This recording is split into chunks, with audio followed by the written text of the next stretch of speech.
Hello friends, आज આપણે GTU diploma electrical engineering fourth સેમેસ્ટરનો જે સબ્જેક્ટ છે ટ્રાન્સફોર્મર, થ્રી ફેઝ ટ્રાન્સફોર્મર અને એસી મશીન. થર્ડ સેમમાં તમે ડીસી મશીન અને સિંગલ ફેઝ ટ્રાન્સફોર્મર ભણી ગયા. આજે આપણે થ્રી ફેઝ ટ્રાન્સફોર્મરની વાત કરવાના છે. Single phase transformer generally small devices જેવી કે ચાર્જર છે, કોમ્પ્યુટરનું એસએમપીએસ છે, એવી ડિવાઇસ કે જ્યાં તમારે વોલ્ટેજ લેવલ રિડ્યુસ કરવાનું છે બહુ નાના પાયે, જેમ કે 230 વોલ્ટમાંથી 12 વોલ્ટ, 24 વોલ્ટ, 230માંથી 10 વોલ્ટ, 230માંથી 110 વોલ્ટ, એવી જગ્યાએ સિંગલ ફેઝ ટ્રાન્સફોર્મરનો યુઝ થશે. જ્યારે વોલ્ટેજ અને કરંટ વધારે પ્રમાણમાં ચેન્જ કરવાનું હોય ત્યાં આપણે થ્રી ફેઝ ટ્રાન્સફોર્મરનો યુઝ કરીશું. તો જનરલી પાવર જે જનરેટ થાય છે એ થ્રી ફેઝ પર જનરેટ થાય છે અને એસી સિસ્ટમ પોપ્યુલર થવા પાછળનું મેઇન રીઝન આ થ્રી ફેઝ ટ્રાન્સફોર્મર છે. કારણ કે ટ્રાન્સફોર્મરની મદદથી આપણે લાંબા ડિસ્ટન્સ સુધી પાવરને સેન્ડ કરી શકીએ છીએ. તો ચાલો આજે આપણે આ three phase transformer, three phase તમે અહીંયા જોઈ શકતા હશો કે 6 વાઇન્ડિંગ તમને દેખાઈ રહી છે. 3 જે છે એચયુ વાઇન્ડિંગ છે, 3 જે છે એ એલવી વાઇન્ડિંગ છે. તો અત્યાર સુધી જે તમે ગયા સેમેસ્ટરમાં ભણ્યા કે સિંગલ ફેઝ ટ્રાન્સફોર્મર, તો એમાં ખાલી તમે 2 જ વાઇન્ડિંગ ભણતા હતા, પ્રાઇમરી સાઈડ અને સેકન્ડરી સાઈડ. હવે બંને સાઈડ ઉપર 3 વાઇન્ડિંગ હશે, કારણ કે થ્રી ફેઝ એટલે કે આપણે આર, વાય અને બી એટલે નેચરલી એસી સપ્લાયનો યુઝ કરવાનો છે, પણ આપણે થ્રી ફેઝ સપ્લાય. તો ટ્રાન્સફોર્મર જેની અંદર થ્રી ફેઝ સપ્લાય આપણે યુઝ કરીએ છીએ અને એની મદદથી વોલ્ટેજ અપ કે ડાઉન અથવા તો કરંટને વધારે કે ઘટાડીએ છીએ લોડ પ્રમાણમાં, તેને આપણે થ્રી ફેઝ ટ્રાન્સફોર્મર કહેશું. આજે આપણે પહેલો પાર્ટ ડિસ્કસ કરવાના છે, જેમાં એનું કન્સ્ટ્રક્શન, એના ડિફરન્ટ પાર્ટ્સ, ઓનલોડ અને ઓફલોડ ટેપ ચેન્જર, આ 3 ઇમ્પોર્ટન્ટ ટોપિક છે કે જેમાંથી ઘણીવાર એક બે સવાલ પૂછાતા હોય છે. એ આજે આપણે ડિસ્કસ કરવાના છે. તો ચાલો આપણે થ્રી ફેઝ ટ્રાન્સફોર્મર સ્ટાર્ટ કરીએ. સૌથી પહેલા થ્રી ફેઝ ટ્રાન્સફોર્મર બે રીતે બની શકે. એક કે તમે 3 સિંગલ ફેઝ ટ્રાન્સફોર્મર લઈ લો, જેમ કે આ ફિગરમાં અહીંયા દેખાડ્યું છે, આ પહેલું, અહીંયા બીજું અને અહીંયા ત્રીજું. 3 સિંગલ ફેઝ ટ્રાન્સફોર્મરને તમે એવી રીતે કનેક્ટ કરો કે જેનાથી તમે થ્રી ફેઝ લોડને સપ્લાય આપી શકો. અથવા તો એક થ્રી ફેઝ ટ્રાન્સફોર્મર બનાવો અને એની મદદથી પણ તમે લોડને સપ્લાય કરો છો. તો થ્રી ફેઝ ટ્રાન્સફોર્મર બનાવવાની બે રીત છે. તમે એક થ્રી ફેઝનું ટ્રાન્સફોર્મર મેન્યુફેક્ચર કરો, અથવા તો સિંગલ ફેઝના 3 અલગ અલગ ટ્રાન્સફોર્મર લઈ અને એનું કનેક્શન એવી રીતે કરો કે જેનાથી તમે થ્રી ફેઝ સપ્લાય આપી શકો. આપણે જોઈએ કમ્પેરિઝન કે જો હું 3 સિંગલ ફેઝ ટ્રાન્સફોર્મરથી થ્રી ફેઝ ટ્રાન્સફોર્મર બનાવું તો અને એક સિંગલ ફેઝ ટ્રાન્સફોર્મર લઉં તો બંનેની કમ્પેરિઝન આપણે કઈ રીતે કરી શકીએ સેમ રેટિંગ માટે. થ્રી ફેઝ ટ્રાન્સફોર્મર જે છે એટલે કે 3 ટ્રાન્સફોર્મર, સિંગલ ફેઝ ટ્રાન્સફોર્મર જો આપણે 3 લઈએ અને એનાથી થ્રી ફેઝ ટ્રાન્સફોર્મર બનાવીએ તો એમાં બધાની મેગ્નેટિક સર્કિટ અલગ અલગ છે. જ્યારે એક થ્રી ફેઝ ટ્રાન્સફોર્મર છે એની અંદર તમારી જે મેગ્નેટિક સર્કિટ છે એ કોમન રહેશે. આની અંદર તમારી જે કોર યુઝ થવાની છે એ ટોટલ 6 લીમ્બ થઈ જશે. એટલા માટે આયર્ન મટીરિયલ જે છે જેનાથી તમે કોર બનાવો છો એ તમને વધારે જરૂર પડશે. જ્યારે એક થ્રી ફેઝ ટ્રાન્સફોર્મર જો તમે બનાવો તો એની અંદર આયર્નની રિક્વાયરમેન્ટ ઓછી રહેશે. 3 અલગ અલગ ટ્રાન્સફોર્મર હોવાને લીધે 3 સિંગલ ફેઝ ટ્રાન્સફોર્મરની સાઇઝ વધારે રહેશે અને એક થ્રી ફેઝ ટ્રાન્સફોર્મરની સાઇઝ ઓછી રહેશે. નેચરલી ટ્રાન્સફોર્મરને ઓઇલની જે રિક્વાયરમેન્ટ જે છે એ જો તમે 3 સિંગલ ફેઝ ટ્રાન્સફોર્મર વાપરશો તો એમાં વધારે રહેશે, જ્યારે એક થ્રી ફેઝ ટ્રાન્સફોર્મરની અંદર ઓઇલની રિક્વાયરમેન્ટ ઓછી રહેશે.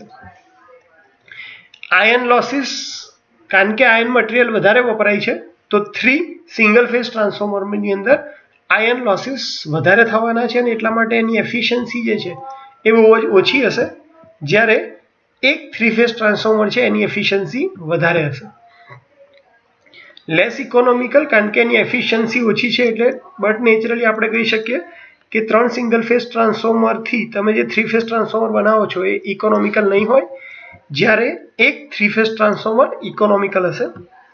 ટ્રાન્સપોર્ટ કરવાનું ઇઝી પડશે કારણ કે તમે ત્રણેય યુનિટને એક પછી એક લઈ જઈ શકશો.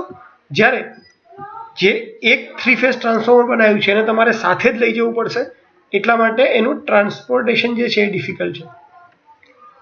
Continuity of supply maintain by open delta connection, એટલે કે જો તમારી પાસે 3 ટ્રાન્સફોર્મર છે એમાંથી કદાચ એક ટ્રાન્સફોર્મર બગડી ગયું છે તો બાકીના 2 ટ્રાન્સફોર્મરની મદદથી તમે સપ્લાય ચાલુ રાખી શકો છો. જ્યારે 3 ફેઝ ટ્રાન્સફોર્મર છે એના કેસમાં તમે એ સપ્લાય મેન્ટેન નહીં કરી શકો, તમારે ત્યાં આગળ શટડાઉન જ લેવું પડશે. Standby function is economical, એટલે કે તમારે જો સ્ટેન્ડ બાય મોડમાં કોઈ એક ટ્રાન્સફોર્મર રાખવાનું થાય તો અહીંયા 3 સિંગલ ફેઝ ટ્રાન્સફોર્મર છે એટલે તમે ખાલી એક સિંગલ ફેઝનું ટ્રાન્સફોર્મર સ્ટેન્ડ બાયમાં રાખશો તો પણ ચાલશે. જ્યારે અહીંયા કમ્પલસરી તમારે 3 ફેઝનું ટ્રાન્સફોર્મર જ સ્ટેન્ડ બાયમાં રાખવું પડશે ને એટલા માટે કોસ્ટલી બનશે. ઇન્સ્ટોલેશન કોસ્ટ જે છે એ ઓછી છે. કેમ? કારણ કે તમારે 3 ટ્રાન્સફોર્મર છે સિંગલ ફેઝના એને ઇન્સ્ટોલ કરવાનું છે એટલે વધારે વજનવાળું નહીં લાગે, તમે ઇઝીલી એને ઇન્સ્ટોલ કરી શકશો. જ્યારે 3 ફેઝ ટ્રાન્સફોર્મર છે એના ઇન્સ્ટોલેશનની કોસ્ટ વધારે હોય છે. અનબેલેન્સ લોડ ઇઝ સપ્લાઈડ ઇફેક્ટિવલી, એટલે કે જો તમે એક ટ્રાન્સફોર્મરનું રેટિંગ વધારે રાખો, 3 ટ્રાન્સફોર્મર જે તમે યુઝ કરવાના છો 3 ફેઝ ટ્રાન્સફોર્મર બનાવવા માટે, તો એની અંદર એક રેટિંગ વધારે રાખી અને તમે કોઈ એક લોડ વધારે અનબેલેન્સ હોય, એક લોડ ઉપર વધારે, એક ફેઝ ઉપર વધારે લોડ હોય તો પણ તમે સપ્લાય કરી શકશો. જ્યારે 3 ફેઝના કેસમાં એવી રીતે તમે સપ્લાય નહીં કરી શકો. તો આ એક કમ્પેરિઝન છે અને આને તમારે જો સિમ્પલ રીતે યાદ રાખ્યું હોય તો તમે એક એક્ઝામ્પલ પણ લઈ શકો કે જો તમારે 60 લોકોને કોઈ એક જગ્યાએથી બીજી જગ્યાએ લઈ જવા હોય, સપોઝ કે વડોદરાથી અમદાવાદ લઈ જવા હોય, તો 60 લોકોને એક બસની અંદર તમે ટ્રાન્સપોર્ટ કરો છો તો એ થઈ જશે તમારું સિંગલ 3 ફેઝ ટ્રાન્સફોર્મર. જ્યારે 60 લોકો માટે તમે 30 બાઇક મંગાવો છો અને એ 30 બાઇક ઉપર 2 જણને બેસાડીને મોકલો છો તો એને તમે કહી શકશો કે એ સિંગલ 3 ફેઝ ટ્રાન્સફોર્મર, એટલે કે સિંગલ ફેઝ ટ્રાન્સફોર્મરથી તમે 3 ફેઝ ટ્રાન્સફોર્મર બનાવો છો. અને આ કમ્પેરિઝન તમે એવી રીતે યાદ રાખી શકો છો. જનરલી પાવર ટ્રાન્સફોર્મર બનાવવા માટે 3 ફેઝ ટ્રાન્સફોર્મર જ યુઝ થતા હોય છે અને એ પણ એક સિંગલ 3 ફેઝ ટ્રાન્સફોર્મર બનાવવામાં આવે છે. જે 3 ફેઝ ટ્રાન્સફોર્મરનો વર્કિંગ પ્રિન્સિપલ છે એ સેમ સિંગલ ફેઝ ટ્રાન્સફોર્મર જેવો જ છે, ખાલી એક ચેન્જ એ છે કે અહીંયા આપણે 3 ફેઝ સપ્લાય યુઝ કરીએ છીએ, એટલે કે આર, વાય અને બી ફેઝ યુઝ કરીએ છીએ. જો તમને એસી સર્કિટમાં 3 ફેઝ યાદ હોય તો એની અંદર ઇન્સ્ટન્ટેનિયસ કરંટનો સમ, એટલે કે vector I R plus vector I Y plus vector I B, ત્રણનો ઇન્સ્ટન્ટેનિયસ સમ કરો તો એ હંમેશા 0 આવે. એવી જ રીતે 3 ફેઝ ટ્રાન્સફોર્મરની અંદર તમે ઇન્સ્ટન્ટેનિયસ ફ્લક્સનો સમ કરશો, એટલે કે flux produce by R phase, Y phase અને બી ફેઝ, તો એ હંમેશા 0 થાય. અને આ પ્રિન્સિપલ ઉપર જ 3 ફેઝ ટ્રાન્સફોર્મર કામ કરે છે. નેક્સ્ટ જોઈએ તો ટ્રાન્સફોર્મરના ટાઈપ. તો જેવી રીતે સિંગલ ફેઝ ટ્રાન્સફોર્મરની અંદર કોર અને શેલ 2 ટાઈપ હતા, એવી રીતે જ 3 ફેઝની અંદર પણ 2 ટાઈપ પડે છે. 3 ફેઝ કોર ટાઈપ ટ્રાન્સફોર્મર અને 3 ફેઝ શેલ ટાઈપ ટ્રાન્સફોર્મર. એક સિમ્પલ યાદ રાખવાની મેથડ એ છે કે કોર કે શેલ કઈ રીતે યાદ રાખવું, તો જે વસ્તુ અંદર છે એના ઉપરથી એનું નામ પડે છે. જેમ કે કોર જો અંદરની બાજુ છે અને વાઇન્ડિંગ એની બહારની બાજુ છે તો તમે કહી શકો કે આ કોર ટાઈપ ટ્રાન્સફોર્મર છે. અને જો વાઇન્ડિંગ અંદરની સાઈડ છે અને બહારની સાઈડ જો કોર વધારે છે તો તમે કહી શકો કે આ શેલ ટાઈપ ટ્રાન્સફોર્મર છે. તો પહેલાં આપણે શેલ ટાઈપ ટ્રાન્સફોર્મર જોઈએ.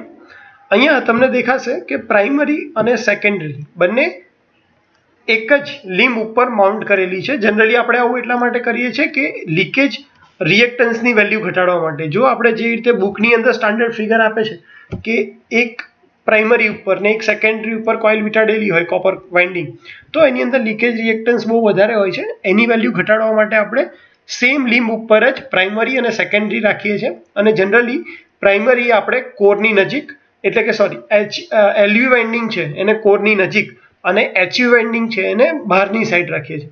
તો જે પણ વાઇન્ડિંગ હોય છે એમાં અંદરની બાજુ એલવી વાઇન્ડિંગ હોય છે અને બહારની બાજુ એચયુ વાઇન્ડિંગ રાખવામાં આવે છે.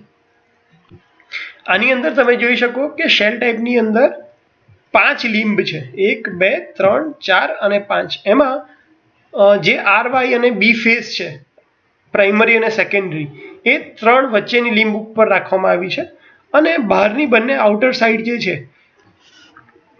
એ મેગ્નેટિક પાથ માટે ઓપન રાખવામાં આવી છે. 3 સેન્ટર લીંબ છે એની અંદરથી જે ફ્લક્સની વેલ્યુ છે એ 5R 5V અને 5B એટલે કે ફૂલ ફ્લક્સ પાસ થાય છે, જ્યારે સાઈડ લીંબ છે એની અંદરથી ત્રણેયનો સરવાળો એટલે કે ટોટલ ફ્લક્સ જે છે ડિવાઇડેડ બાય 2 આટલો ફ્લક્સ પાસ થાય છે. શેલ ટાઈપની કોર કન્સ્ટ્રક્શન જોવું હોય, ખાલી તમને વાઇન્ડિંગ સાથે કદાચ કન્ફ્યુઝન લાગતું હોય તો સિમ્પલ આવી રીતે કોર બનાવવામાં આવે છે અને એની અંદર જે વાઇન્ડિંગ યુઝ થાય છે એ સેન્ડવિચ ટાઈપની કોઇલ યુઝ થાય છે વાઇન્ડિંગ માટે, કારણ કે એની અંદર જે એચયુ વાઇન્ડિંગ જે છે એ બે એલવી વાઇન્ડિંગની વચ્ચે છે. અહીંયા પણ જોશો કે જે એચયુ વાઇન્ડિંગ છે એ બે એલવી વાઇન્ડિંગની વચ્ચે સેન્ડવિચ થયેલી છે. એટલા માટે શેલ ટાઈપની અંદર આપણે કહી શકીએ કે સેન્ડવિચ કોઇલ ટાઈપ યુઝ થાય છે. હવે આપણે કોર ટાઈપ ટ્રાન્સફોર્મર જોઈએ. આની અંદર જો તમે જોઈ શકતા હશો કે કોર જે છે એ અંદરની બાજુ છે, વાઇન્ડિંગ છે એ એની ફરતે છે, એટલા માટે આને કોર ટાઈપ ટ્રાન્સફોર્મર કહેવાય છે.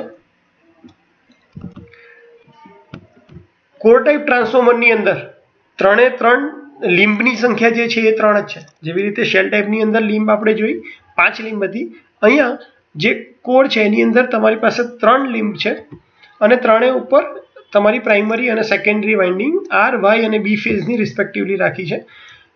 એટલે કે જે તમારી કોર છે એ ફૂલ ફ્લક્સ એક ફેઝ દ્વારા જે જનરેટ થયો છે એ કેરી કરે છે, જ્યારે શેલ ટાઈપની અંદર આઉટર જે બે વાઇન્ડિંગ હતી એ તમારી ટોટલ ફ્લક્સ ડિવાઇડેડ બાય 2 કેરી કરતી હતી. કોર ટાઈપની અંદર જે લીંબની સંખ્યા છે એ 3 છે, શેલ ટાઈપની અંદર એ 5 છે.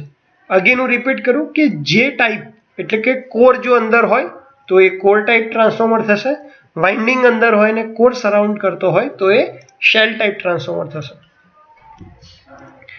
તો આ કોર ટાઈપની 3 જે રીતે આપણે વાત કરી કે એટલી કોરની ફિગર આપી છે જેની અંદર તમે 3 લીંબ જોઈ શકો છો.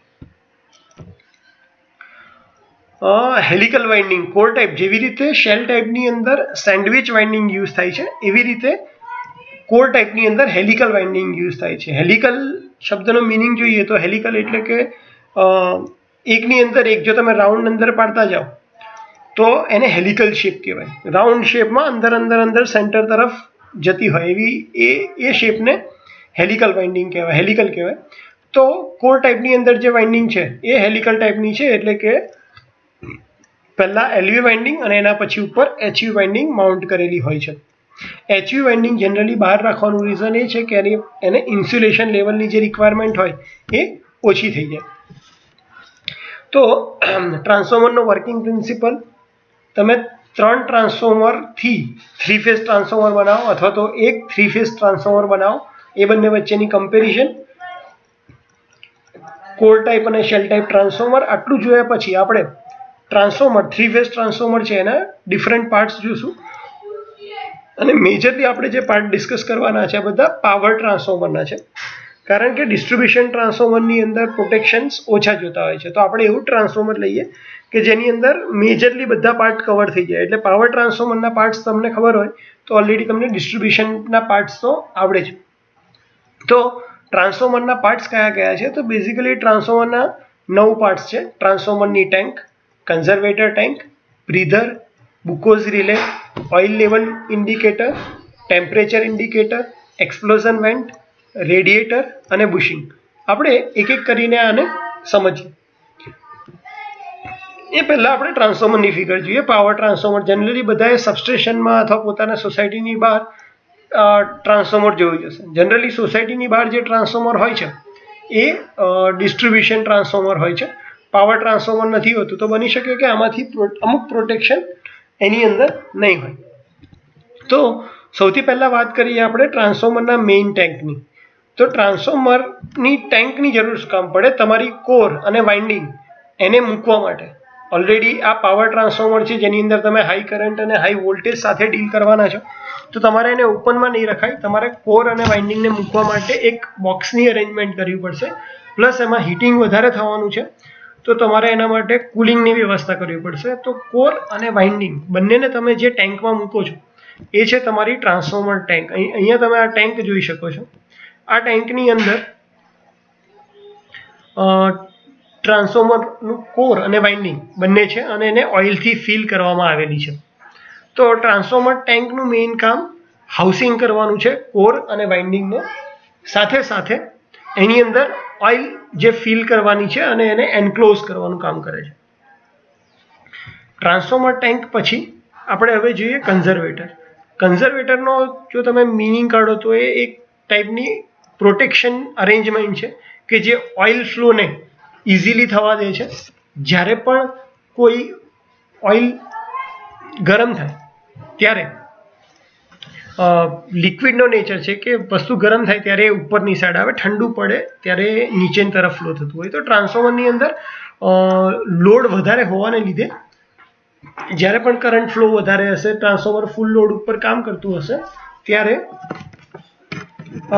હીટિંગને લીધે ટ્રાન્સફોર્મરનું ઓઇલ જે છે એ ગરમ થાય છે. એ ગરમ થયેલું ઓઇલ છે એને સર્ક્યુલેશન માટે કોઈક જગ્યા જોઈએ, અથવા તો એનું જે લેવલ છે એ હાઈ અથવા લો, એનું જે લેવલ છે એ ઊંચું જશે, અથવા કોઈ કન્ડિશનમાં જ્યારે ટ્રાન્સફોર્મર ઓઇલ લોડ ઉપર નથી અને ઠંડુ પડે છે ત્યારે ઓઇલનું લેવલ જે છે એ નીચું જશે.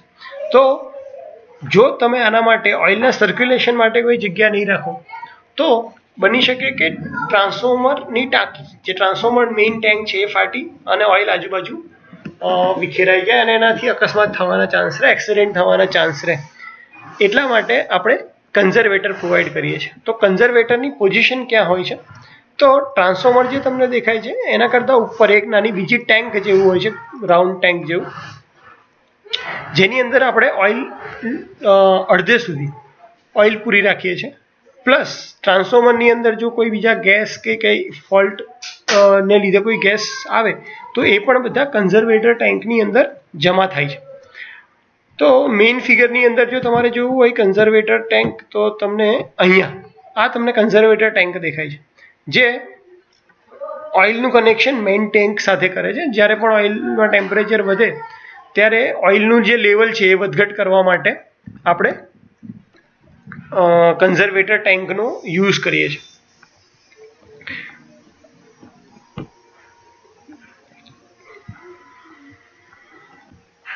કન્ઝર્વેટર ટેન્ક પછી એક ઇમ્પોર્ટન્ટ ઇક્વિપમેન્ટ જે ટ્રાન્સફોર્મર સાથે કનેક્ટ થયેલું હોય છે એ છે બ્રીધર. બ્રીથ એટલે કે શ્વાસ લેવો. તો જેવી રીતે ઓઇલનું લેવલ વધારે ઓછું થાય તો એ વખતે ટ્રાન્સફોર્મરમાં રહેલી હવા અથવા તો બહાર નીકળે અથવા તો અંદર જાય. કેમ? કારણ કે જો ઓઇલનું લેવલ ઉપર આવે તો ટ્રાન્સફોર્મરની જે હવા છે એ ટ્રાન્સફોર્મર કન્ઝર્વેટરની અંદર જે એર રહેલી છે એ બહારની સાઈડ ધકેલાય, અને જો લેવલ નીચું જાય તો ટ્રાન્સફોર્મર એ વખતે બ્રીથ કરે છે, એટલે કે એર અંદર લે છે એવું કહેવાય. હવે જો આ એર જે છે એ મોઇશ્ચરવાળી હોય તો એ ટ્રાન્સફોર્મર ઓઇલની ડાયઇલેક્ટ્રિક સ્ટ્રેન્થને ઘટાડે છે, અને જેથી જે ઇન્સ્યુલેશન પ્રોવાઈડ થવું જોઈએ એ ઇન્સ્યુલેશન આપણને પ્રોપર મળતું નથી. અને એટલા માટે મોઇશ્ચર ફ્રી એર અંદર લેવા માટે આપણે આ બ્રીધરનો યુઝ કરીએ છીએ. જો બ્રીધરની પોઝિશનની વાત કરીએ તો બ્રીધરની પોઝિશન કન્ઝર્વેટર ટેન્ક સાથે હોય છે, એટલે કે બ્રીધર થ્રુ જે પણ એર અંદર જાય છે એ કન્ઝર્વેટરની અંદર એર જાય છે, અને જ્યારે પણ ઓઇલ લેવલ વધે છે ત્યારે પણ જે એર બહાર નીકળે છે એ થ્રુ બ્રીધર બહાર નીકળે છે. જનરલી બ્રીધરની પોઝિશન તમે એકચ્યુઅલમાં જોવા માંગો તો અહીંયા આ બ્રીધર છે,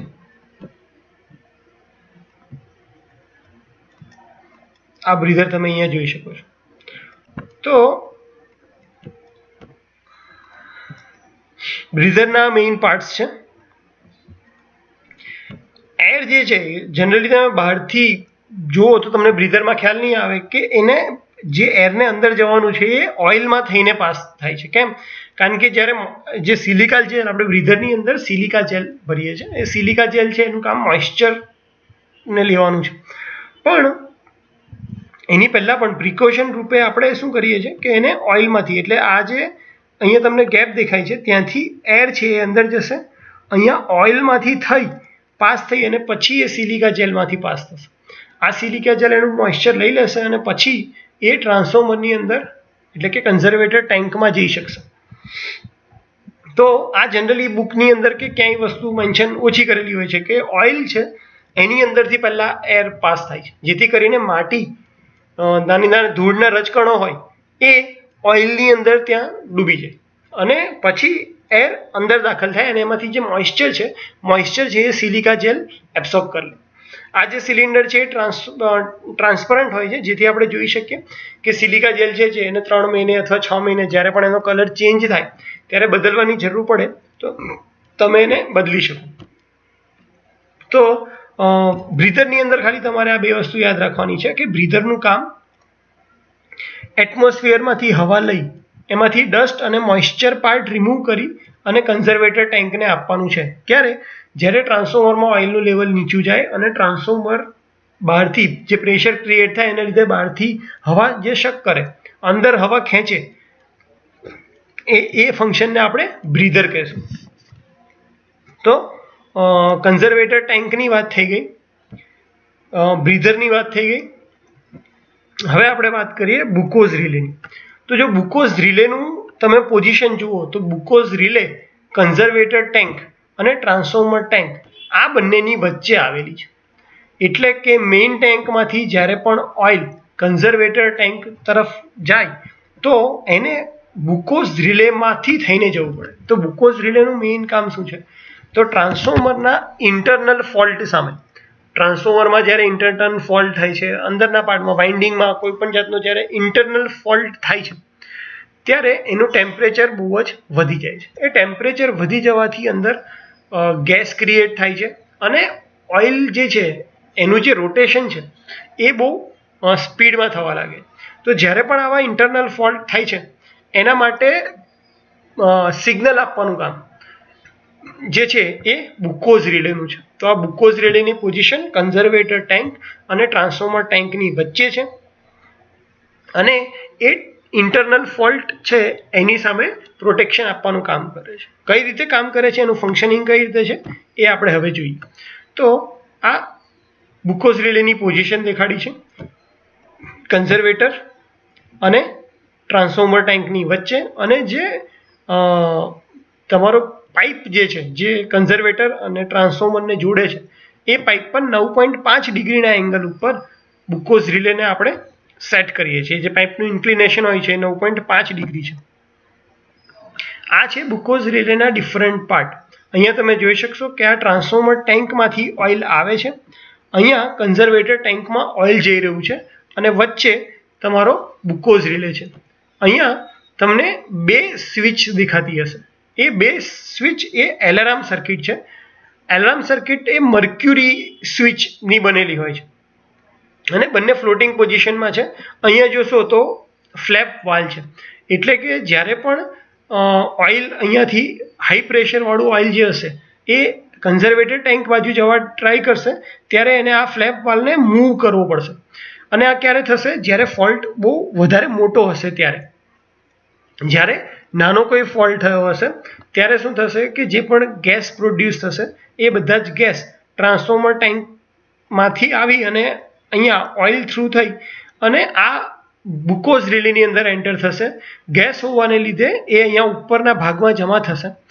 જેવા ગેસ ઉપરના ભાગમાં જમા થશે એટલે શું થશે કે આ જે લેવલ ઓઇલનું લેવલ છે એ નીચે આવતું જશે. ઓઇલનું લેવલ નીચે આવતું જશે એટલે આ મર્ક્યુરી સ્વિચ છે એ ઉપરની સાઈડ આવશે. એટલે અંદર જે મર્ક્યુરી અત્યારે રહી છે, અત્યારે તમને દેખાતું હશે કે મર્ક્યુરી બધી નીચેની સાઈડ છે, એટલે આ જે સર્કિટ છે એ કમ્પ્લીટ થતી નથી. જેવું આ સેમ લેવલ ઉપર આવી જશે તો મર્ક્યુરીનું એક જ લેવલ થશે અને આ બંને ટર્મિનલ શોર્ટ થઈ જશે, એટલે સીધું જ એલાર્મ સર્કિટમાં વાગશે. એટલે જે પણ ઓપરેટર સબસ્ટેશનની અંદર બેઠો હશે એને ખ્યાલ આવશે કે ટ્રાન્સફોર્મરની અંદર કોઈક નાનો એવો ફોલ્ટ થયેલો છે. એટલા માટે આ ટ્રાન્સફોર્મરને મેન્ટેનન્સમાં લેવું પડશે.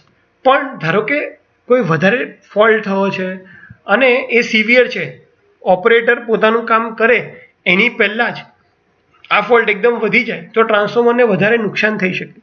તો એ કેસની અંદર આપણે શું રાખ્યું છે કે અહીંયા બીજી મર્ક્યુરી સ્વિચ રાખી છે.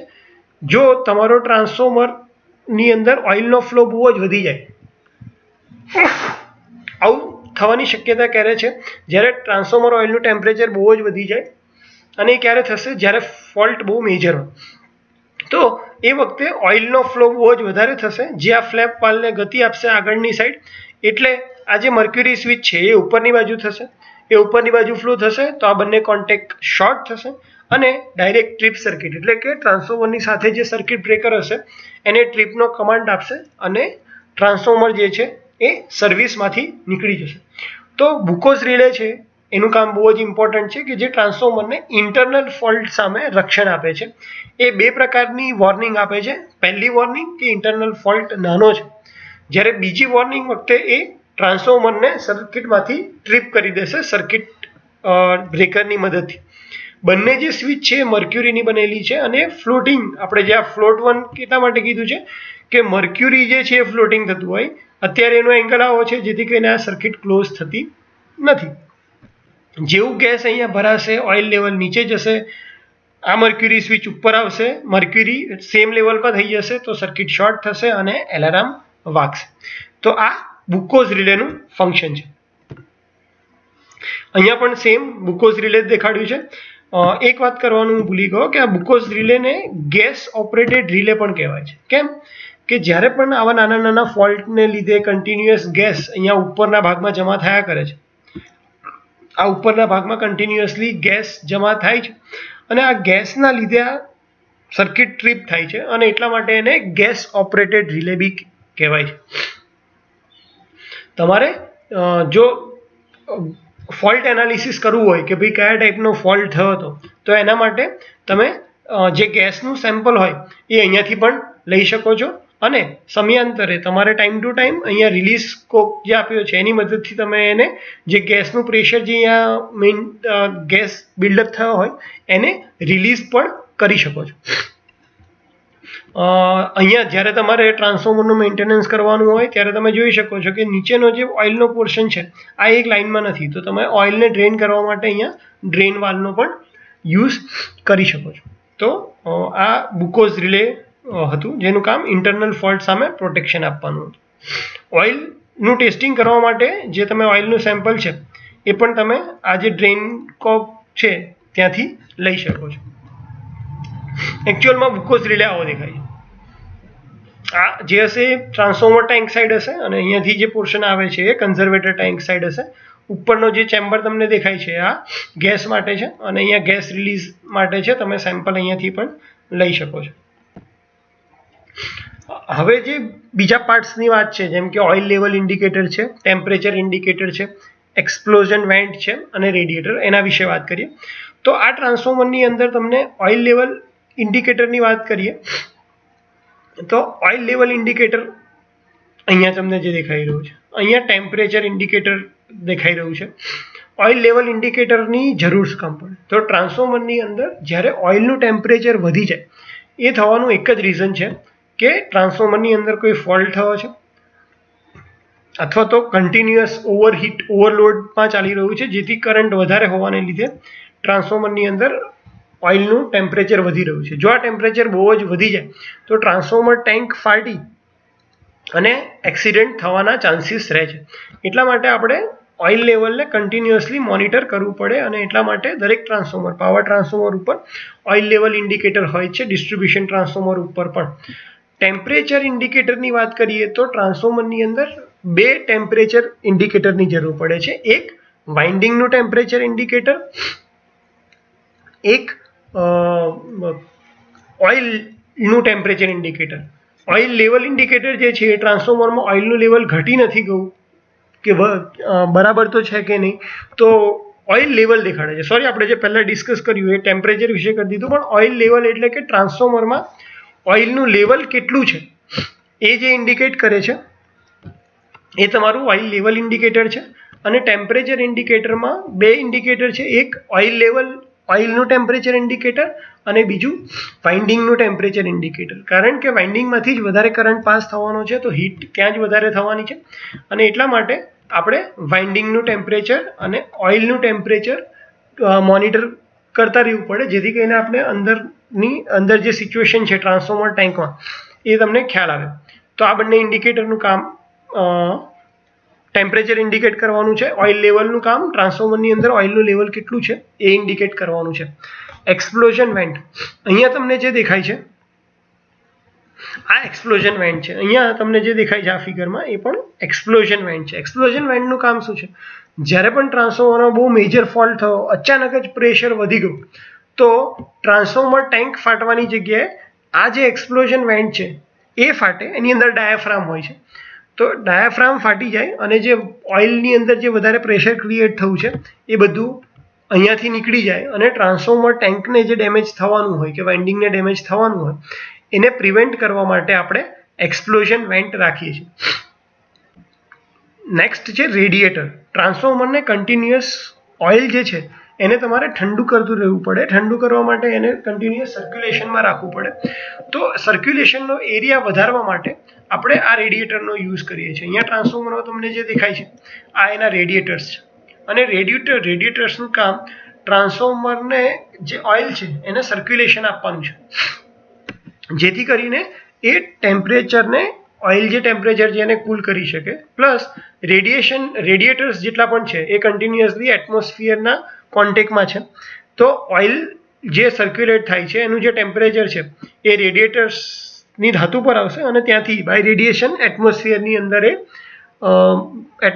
અંદર જતું રહેશે. એવી રીતે ટેમ્પરેચર છે એ ડાઉન થશે. તો રેડિએટર્સનું કામ રેડિયેશન થ્રુ ઓઇલનું ટેમ્પરેચર છે એને ઓછું કરવાનું છે. હવે બુશિંગ. તો ટ્રાન્સફોર્મરની અંદર બુશિંગ બહુ ઇમ્પોર્ટન્ટ રોલ પ્લે કરે છે, કારણ કે આપણે જે પાવર ટ્રાન્સફોર્મર યુઝ કરીએ છીએ જનરલી 11 kV, 33 kV, 66 kV, તો આટલા વોલ્ટેજને બહાર લાવવા માટે અને એના લાઈવ પાર્ટ સાથે કોન્ટેક્ટ દૂર કરવા માટે આપણે બુશિંગ્સનો યુઝ કરીએ છીએ. જે પણ વાઇન્ડિંગમાંથી 6 ટર્મિનલ બહાર આવશે, કારણ કે 3 ફેઝ ટ્રાન્સફોર્મર છે. તમે અહીંયા ફિગરમાં જોતા હશો કે આ RYB ન્યુટ્રલ, અહીંયા RYB neutral. Generally distribution transformer હોય ત્યાં ન્યુટ્રલની જરૂર પડતી હોય છે, એટલા માટે તમને 4 દેખાય. તો જનરલી RYB અને RYB ન્યુટ્રલ આ બધા જ જે વોલ્ટેજ છે એના મેઇન બોડી ટ્રાન્સફોર્મરની ટેન્ક, કારણ કે ટ્રાન્સફોર્મરની ટેન્ક છે એ કન્ડક્ટિંગ મટીરિયલ છે, તો એને લાઈવ પાર્ટથી દૂર રાખવા માટે આપણે બુશિંગનો યુઝ કરીએ, જે પણ વોલ્ટેજ લેવલ આવે છે એના માટે. તો બુશિંગનો યુઝ લાઈવ પાર્ટને સેફ ઇન્સ્યુલેશન પ્રોવાઈડ કરવા માટે થાય છે, અને ઇન્સ્યુલેશન ડિસ્ક પ્રમાણે એનું વોલ્ટેજ લેવલ અલગ અલગ હોય છે. જનરલી તમને બુશિંગની સાઇઝ જોઈને ખ્યાલ આવી જાય કે હાઈ વોલ્ટેજ સાઇડ કઈ છે અને લો વોલ્ટેજ સાઇડ કઈ છે. જ્યાં બુશિંગની સાઇઝ મોટી છે, જેમ કે આ બુશિંગની સાઇઝ હોય તો હું કહી શકું કે આ HV સાઇડ હશે, અને નાની છે તો એ LV સાઇડનું બુશિંગ હશે. અહીંયા તમને ડિફરન્ટ ટાઈપના બુશિંગ જે ટ્રાન્સફોર્મર માટે યુઝ થાય છે એ બુશિંગના ટાઈપ છે. જેમ કે ઇપોક્સી એક મટીરિયલ આવે છે જેનું પણ બુશિંગ બને છે. પોર્સેલિન મટીરિયલ તો બધાએ જોયું જ હશે. લો વોલ્ટેજનું બુશિંગ કેવું દેખાય છે. હાઈ વોલ્ટેજ માટેના બુશિંગ છે એની અંદર નંબર ઓફ ડિસ્ક વધારે હોય છે. તો બુશિંગ જનરલી લાઈવ પાર્ટથી હાઈ વોલ્ટેજને ઇન્સ્યુલેશન પ્રોવાઈડ કરવા માટે યુઝ થતા હોય છે. અહીંયા એક ઓઇલ લેવલ ઇન્ડિકેટર આપ્યું છે. જનરલી ઓઇલ લેવલ ઇન્ડિકેટર અને ટેમ્પરેચર ઇન્ડિકેટર તમે જોશો તેની અંદર 2 કલર આપ્યા હોય છે, એક રેડ અને બ્લેક. તો જે રેડ કલર છે એ એની અત્યાર સુધી જ્યારથી ટ્રાન્સફોર્મરની અંદર તમે આ ઇન્ડિકેટર માઉન્ટ કર્યું છે, ટ્રાન્સફોર્મર માઉન્ટ કર્યું છે, ત્યારથી લઈને અત્યાર સુધી કેટલું મેક્સિમમ ટેમ્પરેચર ગયું છે એની વેલ્યુ દેખાડે છે. જ્યારે બ્લેક કલરનું છે એ ઇન્સ્ટન્ટેનિયસ વેલ્યુ, એટલે અત્યારે હાલની ઓઇલનું લેવલ કેટલું છે એ દેખાડે છે. તો જનરલી જ્યારે પણ તમે ઇન્ડિકેટર જોશો ત્યારે તમને આ બે પ્રકારના ઇન્ડિકેશન દેખાડશે, રેડ અને બ્લેક. તો રેડ એ અત્યાર સુધીનું મેક્સિમમ છે અને જે બ્લેક છે એ કરંટ વેલ્યુ છે. હવે આપણે વાત કરીએ ટ્રાન્સફોર્મર કોરની. તો અહીંયા તમને જે દેખાય છે આ કોર ટાઈપનું 3 ફેઝ ટ્રાન્સફોર્મર છે અને એની અંદર લેમિનેશન પ્રોવાઈડ કરવામાં આવ્યા છે.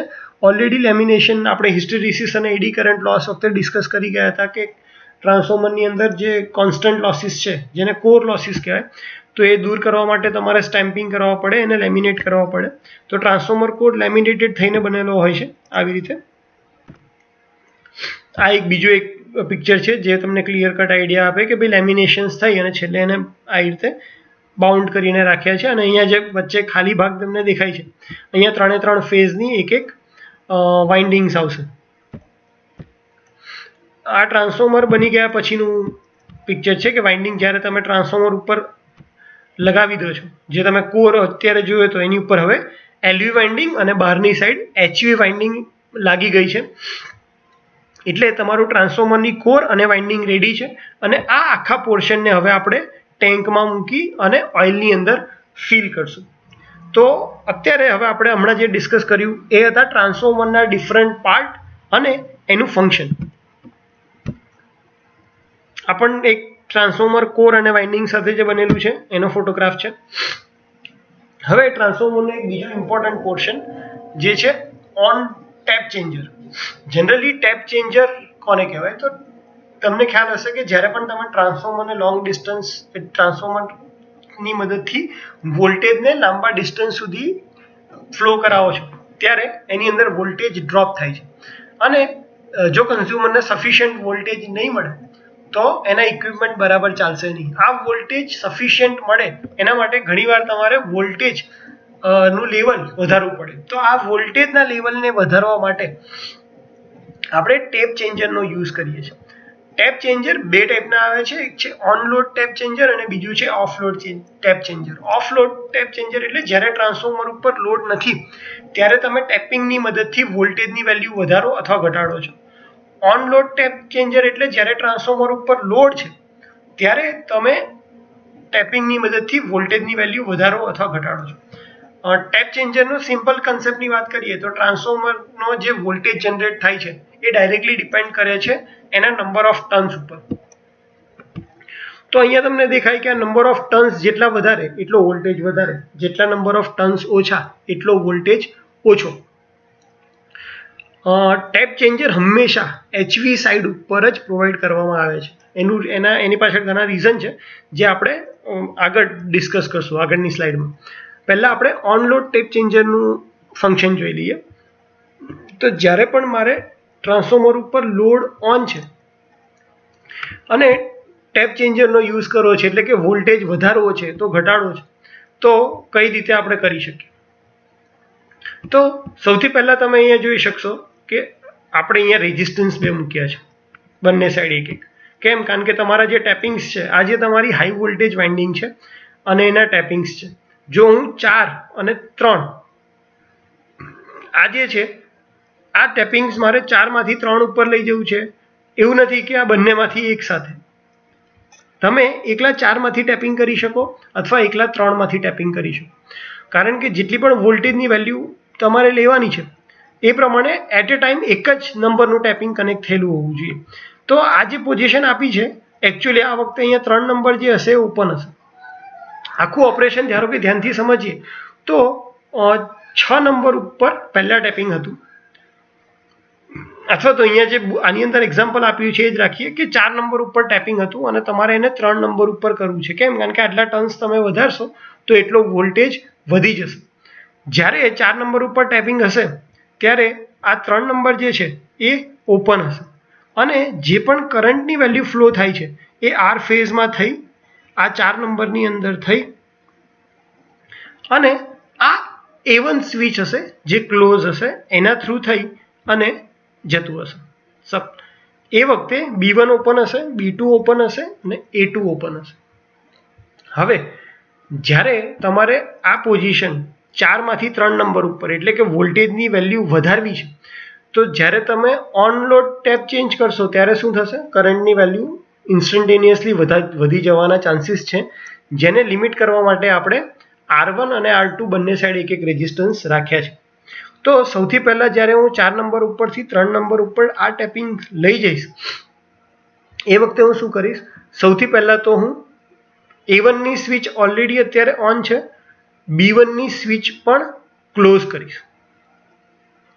B1 ની સ્વિચ ક્લોઝ કરીશ, જેથી કરીને શું થશે કે જે કરંટ ફ્લો થઈ રહ્યો છે એને બે પાથ મળશે, એક A1 થ્રુ અને બીજું B1 થ્રુ.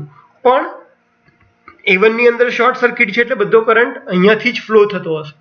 એટલા માટે જેવું આ કનેક્શન થઈ જાય પછી હું તરત A1 ની સ્વિચને ઓપન કરી દઈશ, એટલે કરંટ પાસે હવે ફ્લો થવા માટે 4 નંબરમાં થઈ રેઝિસ્ટન્સ R1 થ્રુ થઈ B1 થ્રુ થઈ અને N માંથી કરંટ ફ્લો થશે. હવે 3 નંબરનું ટેપિંગ મારે લગાડવું છે, તો હું શું કરીશ, B2 ની જે સ્વિચ છે એને ઓન કરીશ. B2 ની સ્વિચ ઓન કરવાથી શું થશે, B2 ની સ્વિચ જેવી ઓન કરીશ એ વખતે આ 4 નંબરનું જે કનેક્શન હશે એ ઓપન થઈ જશે. આ કનેક્શન ઓપન થશે એટલે કરંટ હવે R ફેઝમાંથી થઈ 3 નંબરમાંથી થઈ આ સ્વિચ ઓપન છે એટલે આ રેઝિસ્ટન્સમાંથી થઈ અને આ B2 થ્રુ ફ્લો થશે. એટલે હવે A1 ઓપન છે, B1 ઓપન છે, A2 ઓપન છે, ખાલી B2 જ ક્લોઝ છે. જેવી 3 નંબર ઉપર છે B2 ક્લોઝ છે, હવે હું A2 ને ક્લોઝ કરી દઈશ. A2 ને ક્લોઝ કરીશ તો 3 નંબર ઉપરથી કરંટને ફ્લો થવા માટે બે પાથ મળશે, એક રેઝિસ્ટન્સ વાળો અને એક વિધાઉટ રેઝિસ્ટન્સ. તો કરંટ જે બધો છે એ 3 નંબરમાંથી થઈ આ A2 ની સ્વિચમાંથી થઈ અને ન્યુટ્રલમાં થઈને ફ્લો થશે. તો આવી રીતે જ્યારે પણ તમે ઓન લોડ ટેપ ચેન્જ કરો છો ત્યારે આ સ્પાર્કિંગના પ્રોબ્લેમને લીધે આપણે અહીંયા એક રેઝિસ્ટન્સ રાખવાની જરૂર પડે છે. તો ઓપરેશન ફરી એકવાર સમજી લઈએ. પહેલાં જ્યારે 4 નંબર ઓન હશે ત્યારે 3 નંબર ઓફ છે. 4 નંબરની અંદર A1 સ્વિચ જ એકલી ક્લોઝ હતી. હવે જ્યારે તમારે લોડ ટ્રાન્સફર કરવો છે તો તમે A1 ની સ્વિચ ક્લોઝ છે સાથે B1 ની સ્વિચ ક્લોઝ કરી દેશો એટલે કરંટને બે પાથ મળશે. જેવી B1 ની સ્વિચ ક્લોઝ કરો તરત A1 ની સ્વિચ ઓપન કરી દેશો એટલે કરંટ લિમિટ થશે કારણ કે અહીંયા રેઝિસ્ટન્સ છે. હવે B1 ની સ્વિચ ક્લોઝ છે પછી તમે 3 નંબરનું ટેપિંગ અહીંયા ચેન્જ કરો છો અને સાથે B2 ની સ્વિચ ક્લોઝ કરો છો અને B2 ની સ્વિચ ક્લોઝ કરવાની સાથે જ 4 નંબરથી આ જે સ્વિચ છે અહીંયાથી તમે ઓપન કરી દેશો એટલે કરંટ હવે R ફેઝમાંથી થઈ અને 3 નંબરમાંથી બહાર નીકળશે. 3 નંબરમાંથી બહાર નીકળશે એટલે એની પાસે રેઝિસ્ટન્સ થ્રુ જ એને જવું પડશે કારણ કે કરંટની વેલ્યુ ટેપિંગ ચેન્જ કરી છે તો વધારે હશે. જેવું કરંટની વેલ્યુ R2 માંથી પાસ થવાની શરૂઆત કરે, B2 ક્લોઝ છે, આપણે તરત જ A2 ને ક્લોઝ કરી A2 ને ક્લોઝ કરશો એટલે હવે બધો જ જે કરંટ છે A2 માંથી ફ્લો થવા લાગશે. એ વખતે આપણે B2 ઓપન કરી દેશું. જ્યારે 3 નંબર ઉપર ટેપિંગ હશે ત્યારે હવેની નોર્મલ પોઝિશનમાં A2 ક્લોઝ હશે, B2, B1 અને A1 ઓપન હશે. તો આ થઈ ઓપરેશન કઈ રીતે ઓન લોડ ટેપ ચેન્જર કામ કરે છે. હું ફરી એકવાર કહેવા માંગીશ કે જે પણ ટેપ ચેન્જર છે, ટેપ એટલે કે તમે પોઈન્ટ પ્રોવાઈડ કર્યા છે વાઇન્ડિંગ ઉપર જેની મદદથી તમે વોલ્ટેજની વેલ્યુ વધારે કે ઓછી કરી શકો. ઓફલોડ ટેપ નો લોડ અથવા તો ઓફલોડ ટેપ ચેન્જરમાં સ્પાર્કિંગના કોઈ પ્રોબ્લેમ નથી એટલે રેઝિસ્ટન્સની વેલ્યુની જરૂર નહીં પડે. એની અંદર આવી રીતે બે જે તમારા ટર્મિનલ છે, ધારો કે આ અત્યારે 4 નંબર અને 5 નંબરના ટર્મિનલને કનેક્ટ કરેલું છે, તો જે પણ કરંટ ફ્લો થવાનો છે એ ક્યાંથી થશે તો અહીંયાથી આ જે વાઇન્ડિંગ છે અહીંયા સુધીની વાઇન્ડિંગ આવશે. 5 નંબરમાં થઈ 4 નંબર ઉપર થઈ અને અહીંયા તમને આઉટપુટ મળશે.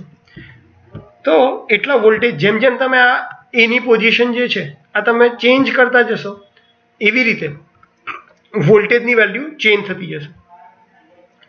1 અને 2 નંબર ઉપર આવશે જ્યારે પણ આ જે એ લખ્યું છે કોન્ટેક્ટર એ 1 અને 2 નંબર ઉપર આવશે ત્યારે તમે મેક્સિમમ વોલ્ટેજ ગેઇન કરી શકશો. કેમ?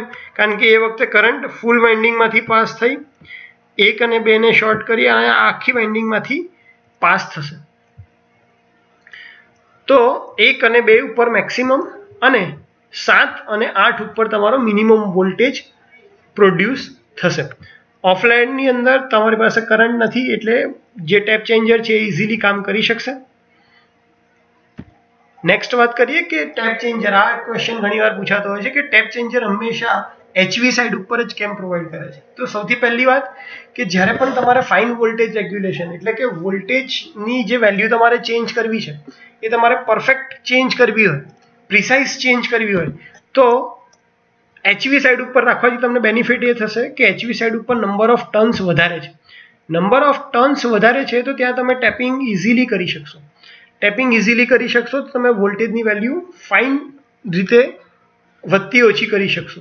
બીજું છે કે LV સાઇડ ઉપર હંમેશા કરંટની વેલ્યુ બહુ વધારે હોય છે. કેમ? લો વોલ્ટેજ સાઇડ છે, ટ્રાન્સફોર્મરનું રેટિંગ પાવર જે છે એ સેમ ટ્રાન્સફર થવાનો છે અને એટલા માટે કરંટની વેલ્યુ LV સાઇડ ઉપર બહુ જ વધારે હશે. કરંટની વેલ્યુ વધારે હશે તો જે પણ તમારે ઓપરેશન કરવાનું છે એ ઓપરેશનમાં કરંટને તમારે આર્ક જે છે આર્કને ઠારવા માટે એટલે આર્ક સપ્રેસ કરવા માટે કોઈ મીડિયમ જોશે તો એનાથી ટેપ ચેન્જરની સાઇઝ બહુ વધી જશે અને ડિફિકલ્ટ પણ થઈ જશે લાર્જ અમાઉન્ટના કરંટને હેન્ડલ કરવા.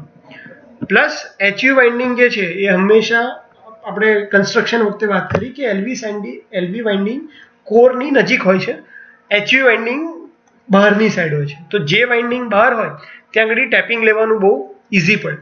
એટલા માટે પણ આપણે જે ટેપિંગ છે એ હંમેશા HV વાઇન્ડિંગ ઉપર જ કરીએ છીએ. અને આ જે ટેપ ચેન્જર છે એનું કામ છે જે પણ વોલ્ટેજ છે એની વેલ્યુને વધારે કે ઘટાડવાનું.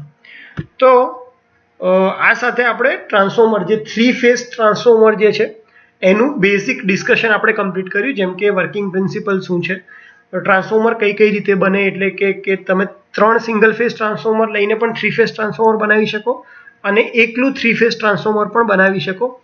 બીજી વસ્તુ ટ્રાન્સફોર્મરના ટાઈપ એટલે કે કોર ટાઈપ ટ્રાન્સફોર્મર કોને કહેવાય, શેલ ટાઈપ ટ્રાન્સફોર્મર કોને કહેવાય. એના પછી આપણે ડિસ્કસ કર્યું ટ્રાન્સફોર્મરના ડિફરન્ટ પાર્ટ અને કઈ રીતે વર્ક કરે છે, એનું કામ શું છે. અને છેલ્લે આપણે ડિસ્કસ કર્યું ટેપ ચેન્જર, જેના બે type, on load tap changer અને ઓફ લોડ ટેપ ચેન્જર, અને બંનેનું વર્કિંગ અને શા માટે હંમેશા ટેપ ચેન્જર HV સાઇડ ઉપર જ પ્રોવાઈડ કરવામાં આવે છે. તો આ સાથે આપણે ટ્રાન્સફોર્મર જે ચેપ્ટર છે એનો પહેલો પાર્ટ કમ્પ્લીટ કરીએ છીએ. હવે સેકન્ડ પાર્ટમાં આપણે ટ્રાન્સફોર્મરના કનેક્શન્સ લઈશું. Thank you so much. આ વિડીયો સ્પેશિયલી જે GTUના ડિપ્લોમાના સ્ટુડન્ટ છે એના માટે જ છે. તો હોપ કે બધા સ્ટુડન્ટને આ ગમ્યું હશે. Thank you.